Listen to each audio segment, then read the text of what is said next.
Қанша көке? Тұра тұр. Көке, чек. Чек. Маск тағыңыз. Ал. Чек. Чек іште. Кімде? Қаяқта іште? Кім береді? Чек әкеп беріңізші маған. Бұл әйдер қойсаңыз. Қоямаймын, асас кім? Ба, 2-тен. Жоқ, 2-тен керек емес, мен өзім ақым төлеуім керек. Жоқ, мен орынды пайдалану керек, көке. Жоқ, базар жақта жүрміз ғой, дұрыс тайын. Микрофон берші.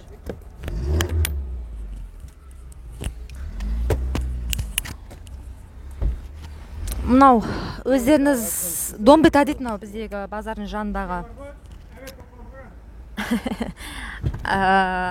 Домбета дейді, Домбетаның артындағы стоянкаде чек берілмейді, чек іште дейді. Стоянканың құны 200 теңге, 200 теңгемізді алмай қайтарып берді біздің видеоға түсіріп жатқанымыз үшін. Журналистік жұмыстар жалғасады.